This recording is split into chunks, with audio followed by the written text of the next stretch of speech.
Bonjour à toutes et à tous, j'espère que vous allez pour le mieux.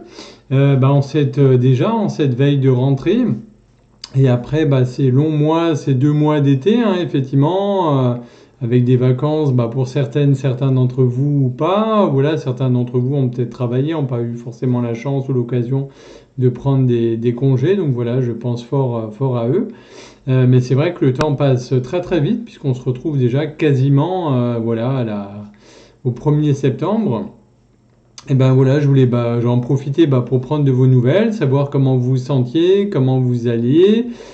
Partagez-moi en commentaire, hein, comme d'habitude, comment vous allez, qu'est-ce que vous avez traversé, comment sont passés un petit peu ces 2 mois d'été pour vous. Bon, je sais qu'il a fait très très chaud, du moins dans le sud de la France. Dans d'autres régions, l'été n'a pas forcément été très prometteur. Bon, bref.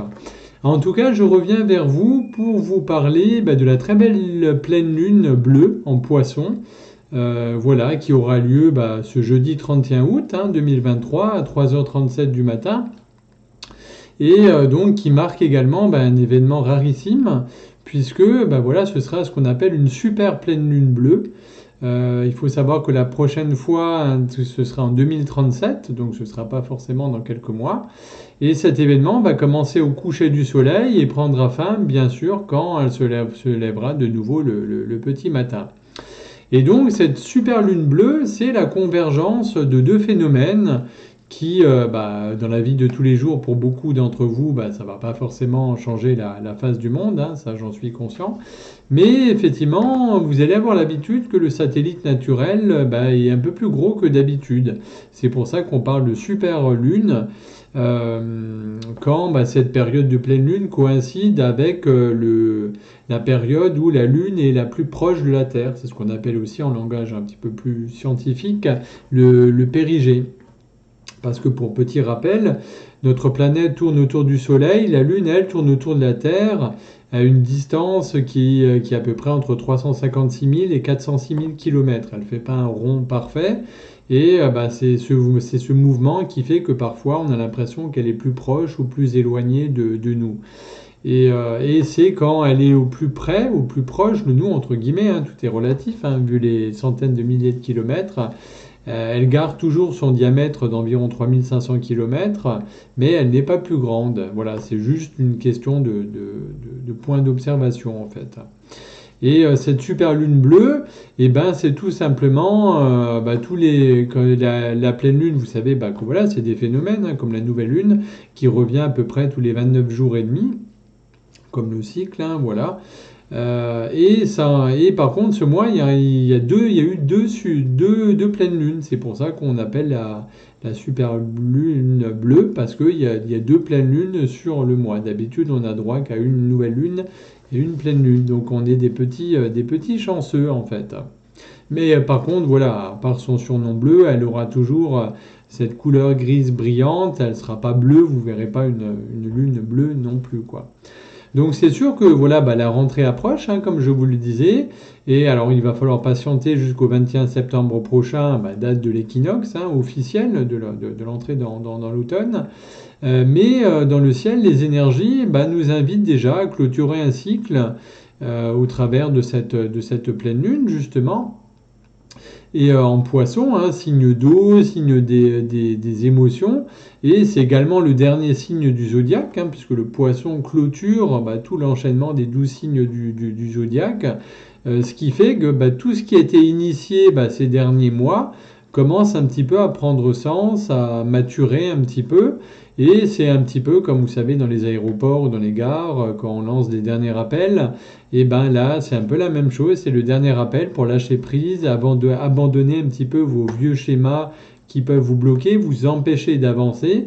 Et donc c'est un moment assez exceptionnel qui nous est offert pour recommencer un petit peu en réunissant les conditions pour créer des opportunités uniques et pour aussi faire une introspection, hein, pour vous connecter avec votre spiritualité, vos émotions les plus profondes, puisque justement le poisson, c'est comme le petit poisson qui va au fond de l'océan, hein, au fond des mers, pour plonger en vous, pour plonger dans vos émotions.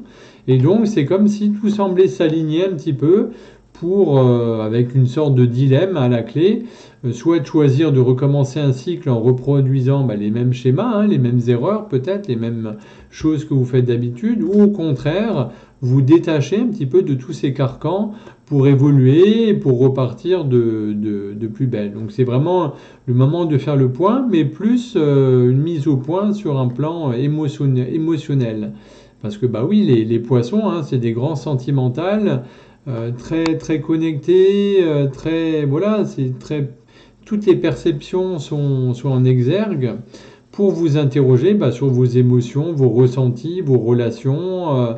Alors c'est vrai que ça peut vous paraître déjà bien chargé comme programme, mais comme les énergies, l'horloge cosmique ne fait jamais rien par hasard, voilà, il y a différentes couches qui sont rajoutées, puisque Vénus rétrograde aussi, hein, c'est ce qu'on appelle aussi la saison des ruptures qui touche. Bon, Vénus rétrograde arrive bientôt à sa fin.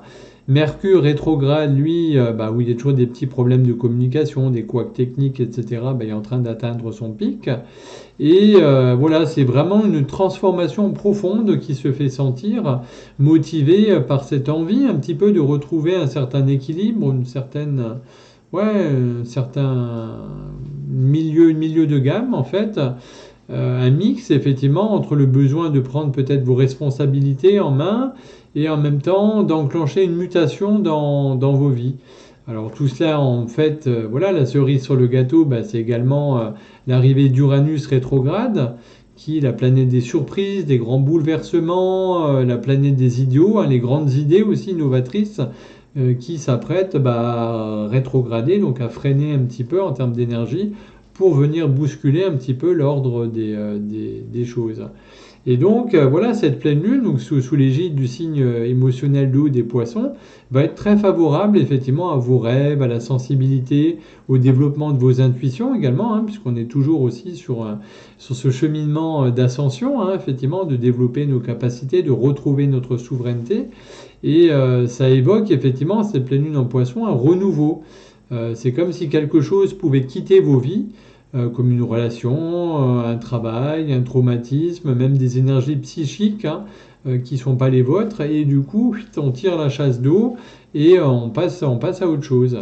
Donc il faut savoir que cette super lune bleue va être idéale pour les signes d'eau, hein, bien sûr, hein, les cancers, les scorpions, les poissons, et ceux de terre, les taureaux, les vierges et les capricornes, qui pourront vraiment faire un reset, un nettoyage émotionnel, voire spirituel. Et ce sera vraiment le moment parfait, adéquat pour ralentir, pour vous aligner, pour prendre soin de vous. Hein. On est beaucoup à le dire, mais voilà, de ralentir, de prendre du temps pour soi, de cocooner, de revenir en introspection, d'arrêter de chercher finalement à l'extérieur des choses, puisqu'on a tout en nous. Hein. Donc c'est vraiment un petit peu le calme avant la tempête.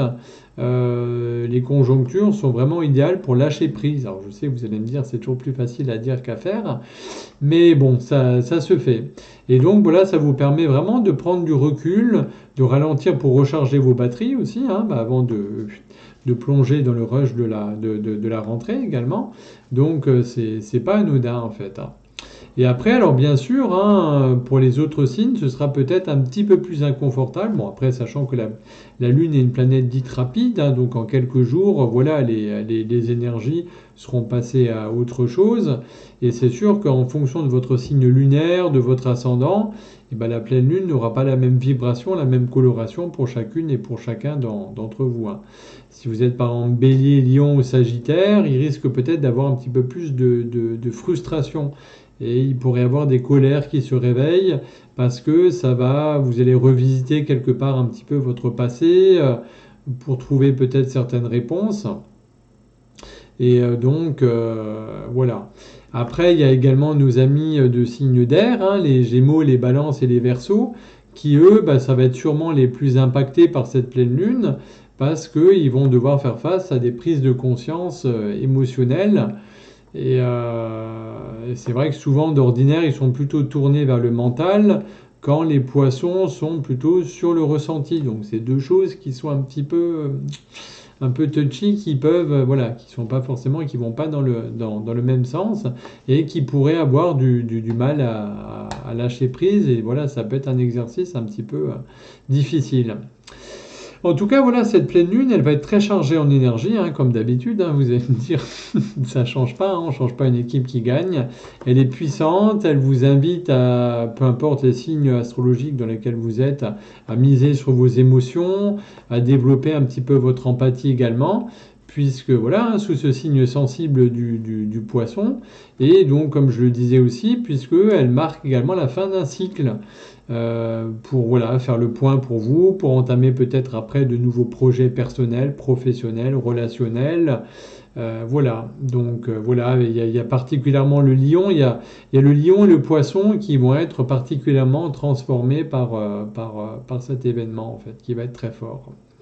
Donc voilà ce que je pouvais vous dire très brièvement sur cette pleine lune, donc voilà, du 31. Comme toujours, hein, mais prenez surtout soin de vous, c'est vraiment le plus important. Soyez vraiment, vraiment, vraiment à l'écoute de votre corps, de vos ressentis, de vos émotions. Si vous avez envie, comme on dit aussi, hein, bah, ce qui ne s'exprime pas s'imprime dans votre corps. Donc si vous avez des fois envie de pleurer, de crier, de lâcher des choses, lâchez-les. Hein, les émotions, il faut qu'elles vous traversent. Hein. Si vous vous sentez fatigué, reposez-vous, buvez, hydratez-vous beaucoup, c'est très important avec toutes les énergies actuelles, hein, puisque voilà, on va entrer après dans les énergies de septembre, j'aurai l'occasion de revenir vers vous. Voilà, ralentissez, reposez-vous, et en tout cas, je vous souhaite de tout cœur de vivre une merveilleuse super pleine lune. Et puis, bah, comme d'habitude, hein, je reste bien sûr à votre entière disposition pour toute question, pour tout besoin. Voilà, merci encore infiniment pour tous vos encouragements, tous vos petits messages hein, au travers sur les différents canaux. Voilà, ça m'incite vraiment à continuer et voilà, ça me touche beaucoup. En tout cas, bah, je vous souhaite encore une merveilleuse pleine lune. Prenez soin de vous. Je vous aime, je vous embrasse fort et je vous dis à bientôt.